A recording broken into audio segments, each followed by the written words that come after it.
La policía entró en el despacho de un expresidente del gobierno español y se llevó cajas llenas de documentos. Por primera vez en 40 años de democracia, un hombre que gobernó este país está siendo investigado formalmente por organización criminal, tráfico de influencias y falsedad documental. Y lo que hay detrás de esa imputación no es un escándalo político más, es una historia que conecta la pandemia. 53 millones de euros de dinero público, una aerolínea fantasma, oro venezolano, petróleo vendido en secreto, a empresas chinas, sociedades en Dubái, y los mismos nombres que llevan meses apareciendo en el Tribunal Supremo en el caso de las mascarillas.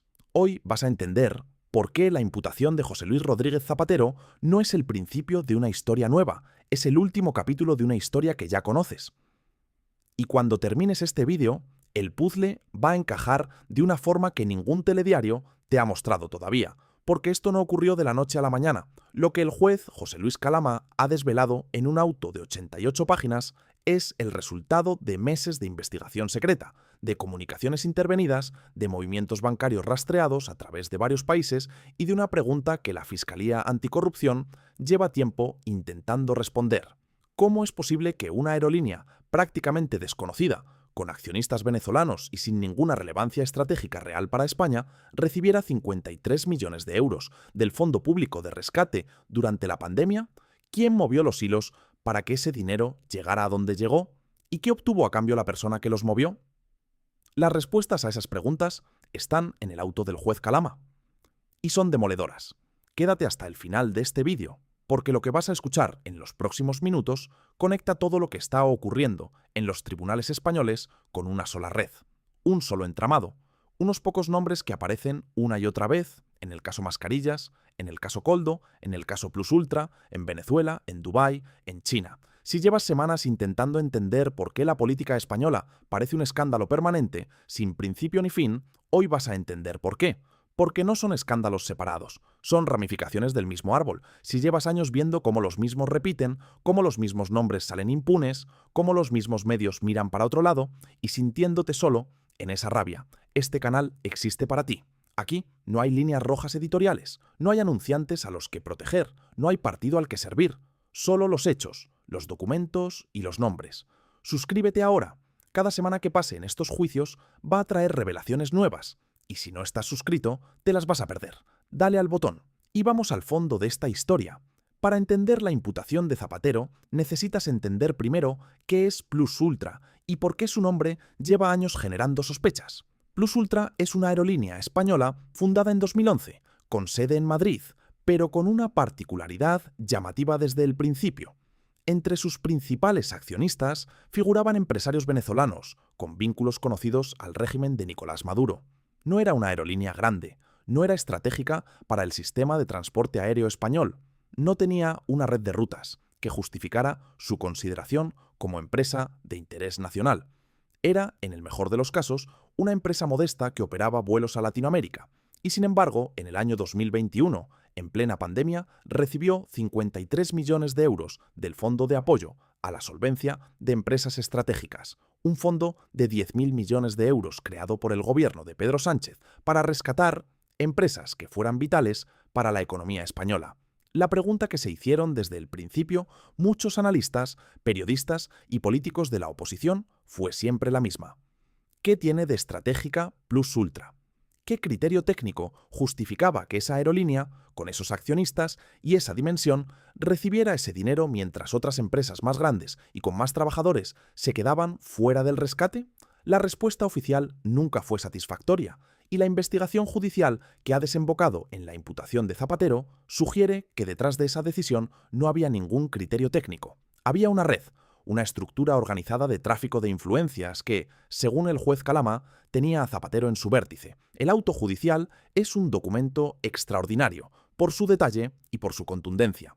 El juez no habla de sospechas vagas, habla de una estructura, según sus propias palabras, organizada y estable, dedicada al ejercicio ilícito de influencias ante administraciones españolas y extranjeras, mediante sociedades instrumentales, contratos simulados y operaciones financieras opacas, y sitúa a Zapatero como el núcleo decisor de esa estructura, no como un periférico, no como alguien que supuestamente no sabía, como el líder, el que daba instrucciones, el que organizaba.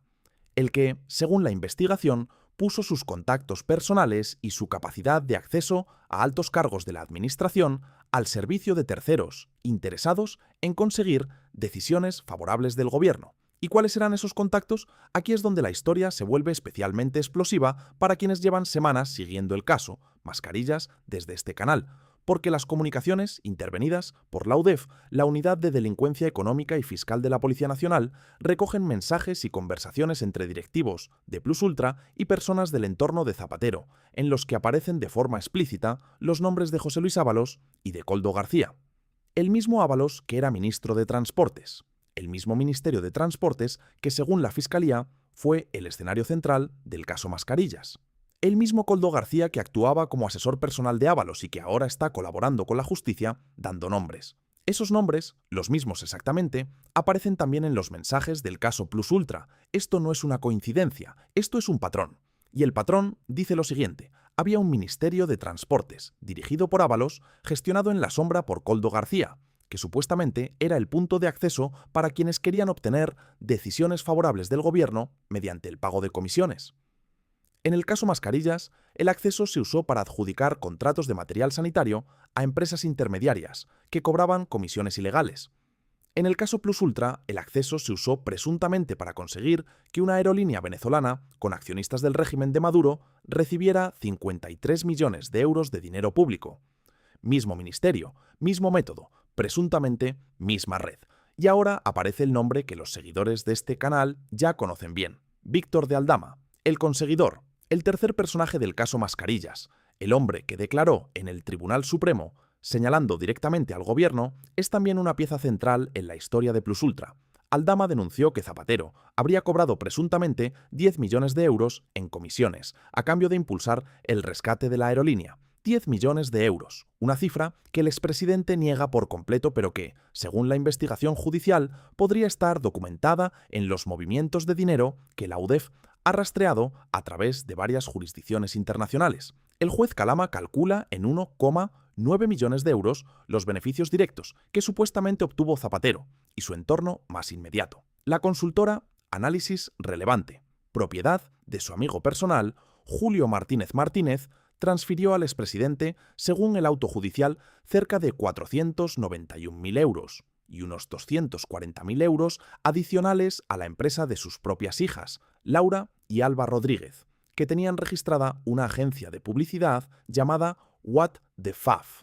Ayer, mientras los periodistas esperaban fuera del edificio de la calle Ferraz, en Madrid, frente a la sede del PSOE, los agentes de la UDEF entraban también en las oficinas de esa empresa y salían con cajas llenas de documentos que pertenecen a las hijas del expresidente.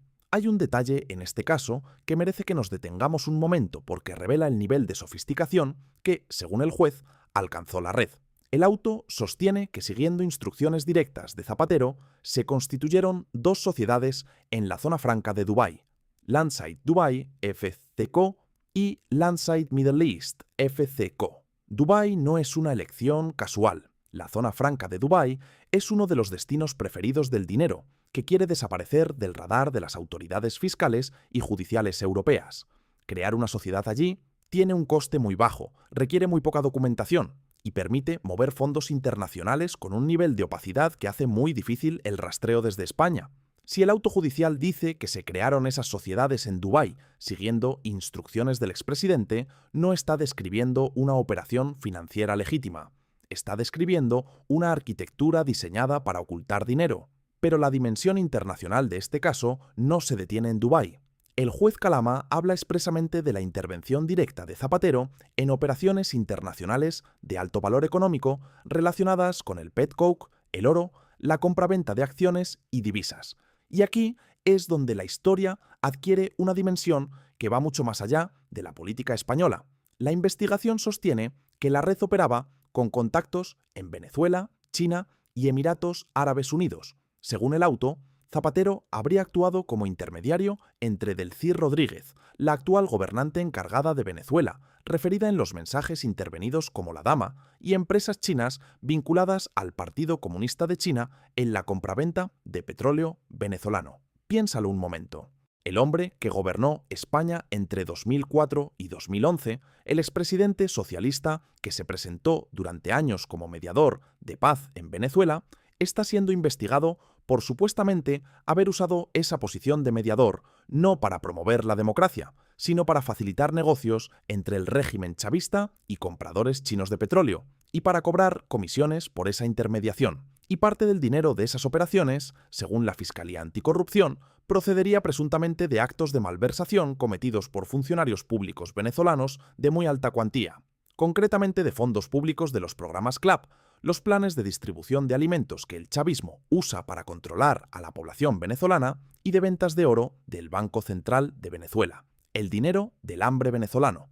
Eso es lo que, según la Fiscalía, estaba fluyendo a través de esta red, fondos que supuestamente debían alimentar a familias venezolanas empobrecidas por la dictadura de Maduro, presuntamente convertidos en comisiones que recorrían el camino desde Caracas hasta Madrid, pasando por Dubái y Emiratos.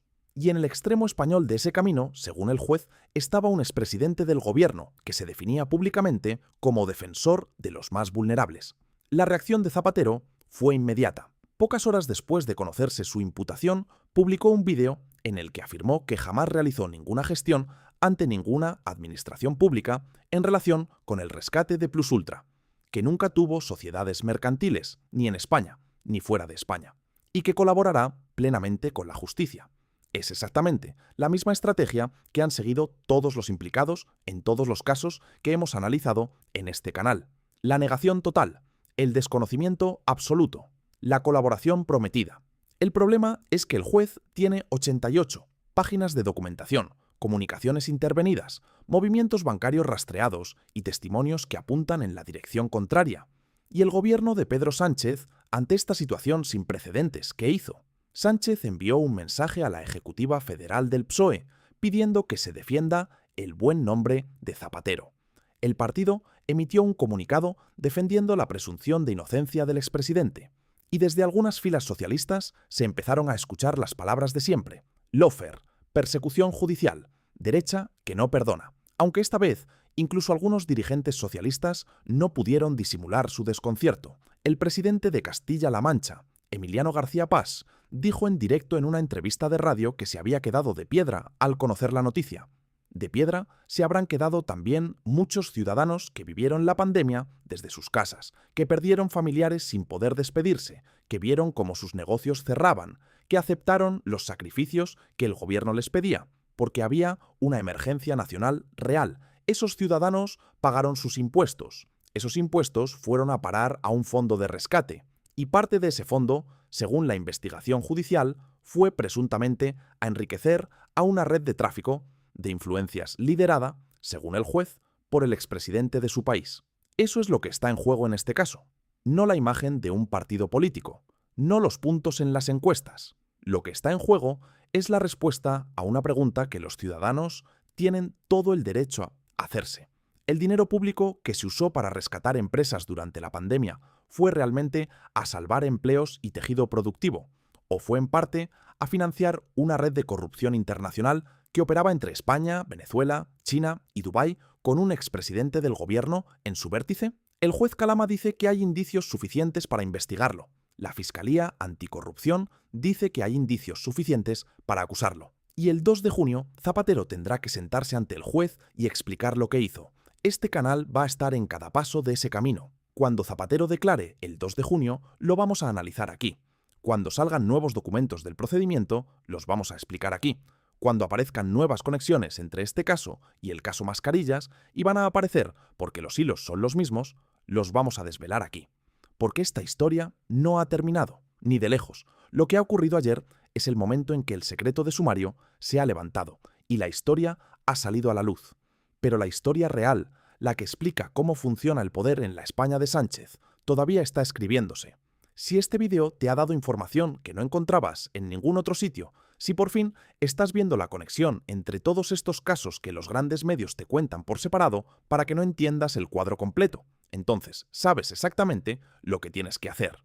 Suscríbete al canal, comparte este vídeo ahora mismo, mándalo al grupo de WhatsApp, mándalo a quien lleve semanas preguntándose por qué España parece un escándalo permanente, porque la única forma de que esta información llegue a más gente es que vosotros la mováis. Los medios grandes no lo van a hacer.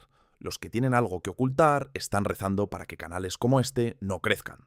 Así que dales una razón para preocuparse. Suscríbete. Y nos vemos el 2 de junio, cuando Zapatero se siente frente al juez. Porque hay una pregunta que Zapatero no ha respondido todavía. En las comunicaciones intervenidas por la UDEF, en los mensajes que los investigadores recuperaron de los teléfonos de los implicados, aparece una frase, que el juez cita en su auto, una frase que alguien escribió para referirse a Zapatero, en el contexto del rescate de Plus Ultra. Una frase que dice, literalmente, nuestro pana Zapatero detrás. Nuestro pana, el expresidente de un país democrático, el hombre que llegó al poder prometiendo más derechos y más justicia social, referido como nuestro pana en los mensajes de una red que, según el juez, blanqueaba dinero venezolano y vendía petróleo a China. ¿Quién escribió esa frase? ¿A quién iba dirigida? ¿Y qué más hay en esos teléfonos que todavía no ha salido a la luz? Las respuestas están en el sumario y poco a poco van a salir. Nos vemos en el próximo vídeo.